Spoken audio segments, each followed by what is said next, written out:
now, even as the vaccine rollout and the news of a vaccine rollout gives hope for a earlier return to normal, what does it mean for a very important section of our society and our population, that is children that go to school as well as their parents and families? Since March last year, that is since March 2020, kids in this country have not been to school. Now, for the first time since then, schools have reopened in some states and in some parts of Maharashtra, among other states as well, from the 4th of January. So today technically would be the second day of school after so many months. This is for classes between 9th to 12th, and so far the initial reports say that attendance has been pretty thin. The questions are many. One is, how soon can we start sending our children to school on a larger scale? When will we be safe?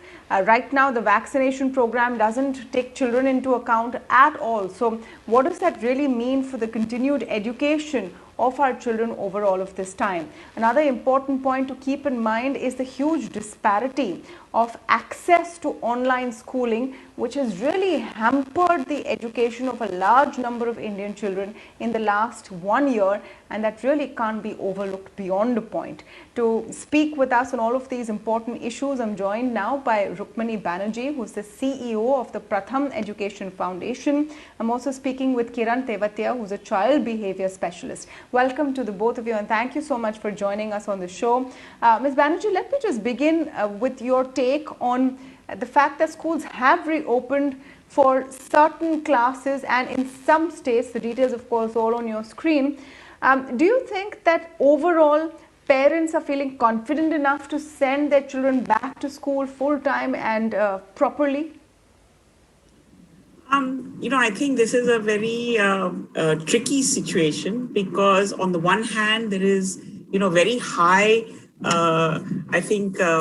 worry that children are getting left behind, especially the older children who have exams coming up. And so parents are anxious.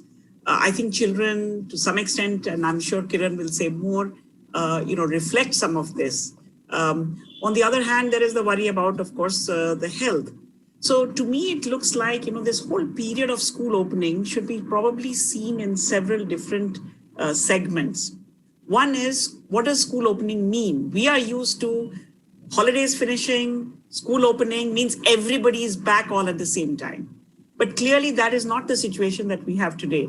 So I think there is a real need to establish some kind of comfort, some kind of a trust between the adults first, and then perhaps then the children will start coming more easily. Schools being open in many states, and in Pratham we work largely with primary schools and with government schools of the most part. In many states, teachers have been coming to school. And I think that the teachers coming to school is a big signal of the fact that school is now, functional.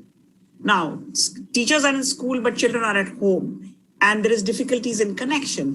So one of the things that we've been thinking is that this period of stabilizing attendance is going to take some time, and it will be contingent on things which often have nothing to do with the school. It is, what is the situation in the city? What is the situation in the neighborhood? How far do teachers come from? How far do children come from? In a government school setting, children are often pretty close to the school, but teachers may be traveling further. And so I think that, we need to see this as a continuum. We need to keep communication strong between parents and children, between parents and teachers, between the school administration. And, I always say that, the anxiety doesn't help. Yes, there are exams, but, the whole world is suffering from the same thing. And so we need to think step by step what to do.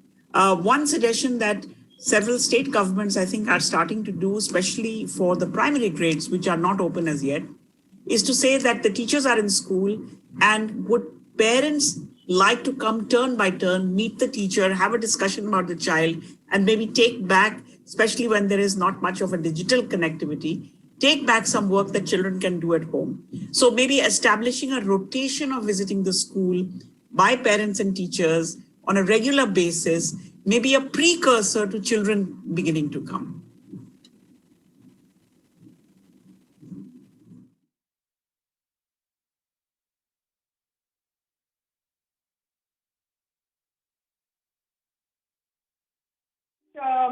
point over there to at least start off point over there to at least start off the process. Kiran, Tevtiya, can you tell us what this really means as far as the children are concerned? We have seen such a disjointed reality for sometimes such small children as well, and even going up to class 9 or so, even going up to class 12, it's such a disjointed reality. What is the kind of impact this is having on children? Right. Tamanna, the lockdown is tough on the children.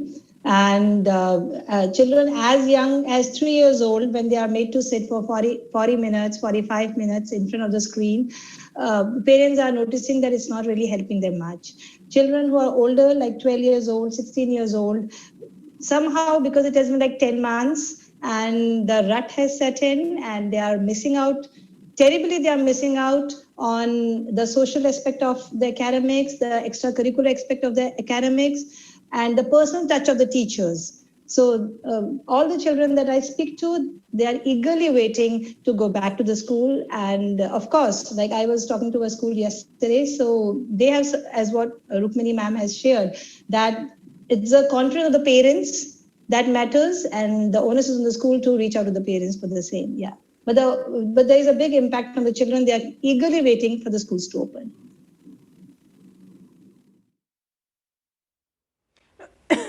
Fair enough, children are waiting for schools to reopen. I'm sure parents are also waiting for children to go back to school. But Ms. Banerji, the question is, how can schools really roll this process out in a safe manner? Like I mentioned in the opening comments, the vaccination program does not really look at children as a target audience at all. They are out of the picture. It is frontline workers and those above the age of 50 and those with comorbidities. In fact, children have not been in the whole vaccine program at all. No one is sure whether they will give their children a vaccine or not, and by when. In that scenario, when can you really see a timeline for when kids can return to school? Is it possible in 2021, in your opinion? I mean, I think if you look around, a lot of things have kind of gone back to functioning. Whether they are functioning as, whatever we call normal or not is a different story. To me, it looks like that if you have a community, parents and teachers, who have some trust in each other, I think this process can start. Now, there are many European countries where they never shut schools at all through this whole period, even though there was, COVID crisis at its peak. Sweden, for example, never shut its schools. So I think that I'm not a health person, so I can't talk about, the safety from a health point of view. But I do think that this is an opportunity for two things. One is for schools, for schools and homes to get closer in many virtual ways that has been tried. But I think that this really requires the human touch. If I trust my kid's teacher, I'm much more likely to say, I'll send my kids to school. If there is honesty in the school community to say if somebody has fallen ill and you need to stop, I think then the chances are higher. So I think that, we have a school system which is very academically oriented. This is our opportunity to bring in all the other things that we know help children to grow and develop well. And I think one of the top things is trust and confidence of the adults around them. The second is that, we have, whether it's in our government schools or in our private schools, there is a pressure of finishing a curriculum in a given time period.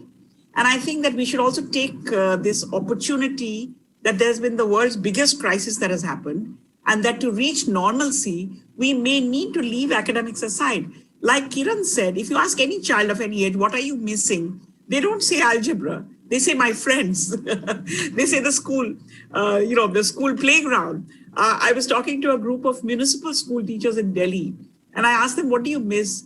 And one of the teachers said, I miss assembly. I miss the sight of many children together. So I think that the human angle that lies underneath a lot of things we do, we often take for granted when school is on, and we focus heavily on academics. My feeling is that you need to get back in touch. You need to allow the time, and perhaps you come to school, but don't go to class. Perhaps you come to school and do something together outside. The weather in a lot of India right now is very nice. I think schools, probably school buildings have also been feeling neglected. And I think we need to think of ways in which you can maintain distance, you can have rotation, but you can start some of the human interaction. And, put aside the worry about the fact that, people are talking a lot about learning loss.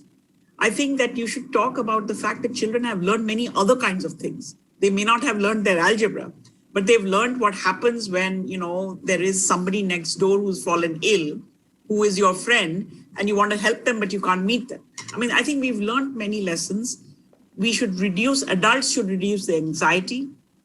We can see around us that the COVID numbers are falling, and therefore, adequate precautions, maybe rotation of children. Not everybody needs to come every day, and get into some kind of a functioning that is manageable and, that everybody feels is kind of okay. You do this for 2 weeks and you see that things are moving fine, it will build up and then you'll be able to do a little bit more.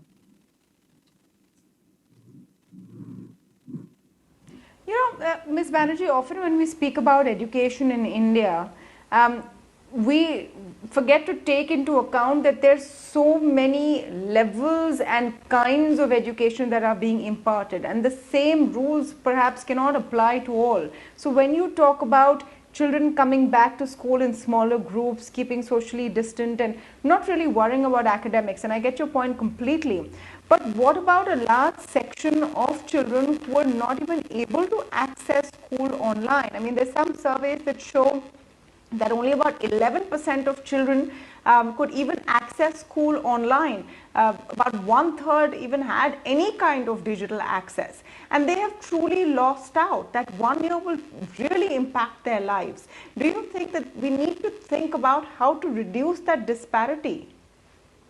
Yeah, so I would say that, the USER survey that we do every year, the annual status of education report, the one that was done in 2020 in September showed exactly the findings that you're talking about. But it showed a few interesting things as well. Number one, it showed that families are doing a lot. Now, maybe they were always doing a lot. It was just not talked about as much. That's possible. But I think the dependency on school was high and families supported. And I'm talking about children who go to government schools and their families. Now, many of these families may not have smartphones. And so you see, we had a sample of about 60,000 households that we reached across India, rural India.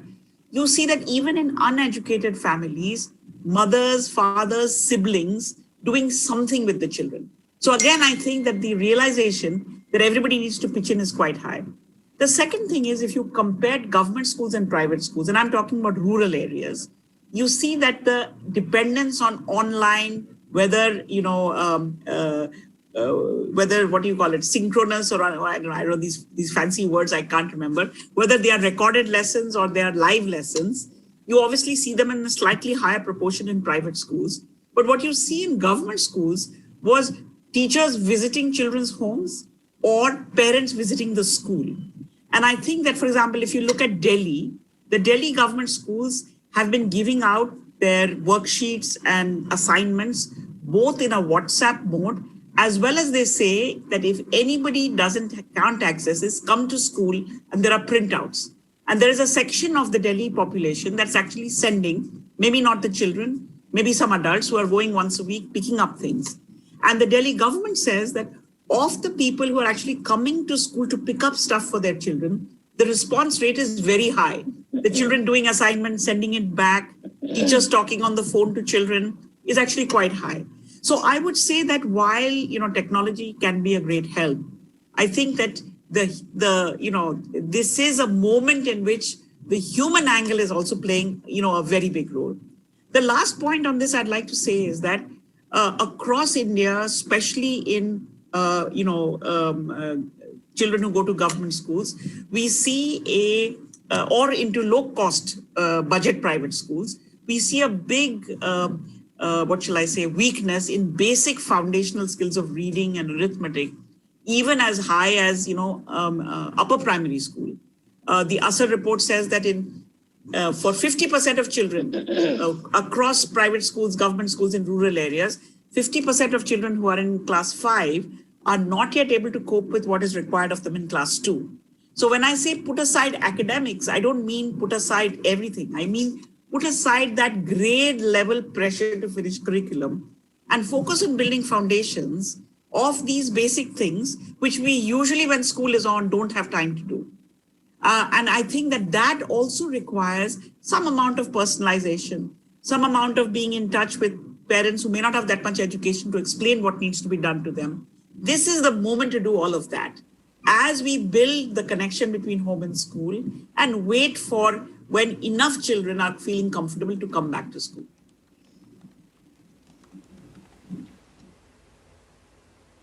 You know, Kiran, just to talk about the impact this year has had and how crucial it is for children to go back to school, do you think that it's very important? Now, Ms. Banerji put forward a very interesting suggestion. She says that even if it's not for classes, let some kids come back to school and do some activity together which is socially distant. How important is that aspect? Children seeing other children more often and spending time with them.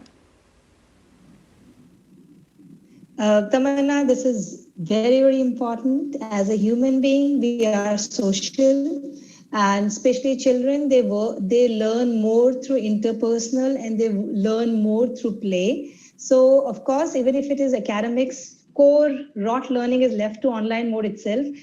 However, if the school works on a mixed concept where the children are just coming for a get together and all, it's going to do a great to boost their spirits. So right now, I do see, like what Rukmini ma'am also shared, that even if the child has reached till 10th standard, the basic foundation is missing, the reading, writing. So those are the things, and arithmetic, the logical thinking, basically, critical thinking. So I really hope, that's a message I want to give to parents also through this medium, that I really hope that this time that they are taking out to inculcate those things, the reading skills of the children, instead of just being cooped on the mobile. So yes, these mixed hybrid model, I think that will be the way to go forward. Also, it doesn't look really practical that all the children can on day one itself start going and working as usual as it was before. So this is definitely going to help them.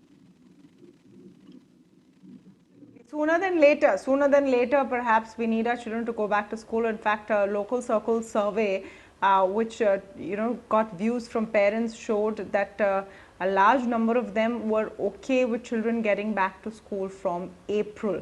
But that's easier said than done. There are so many factors that have to come into place. Remember, a number of countries around the world started with schools reopening, the UK among them, but then had to quickly retrace their steps when they saw that children going to school was ending up leading to a spread of the virus as well. So it's a tricky balance that we have to maintain in the year to come, and definitely will be a challenge. Thank you so much to both of you for joining us on the show this evening on a very important subject in our view.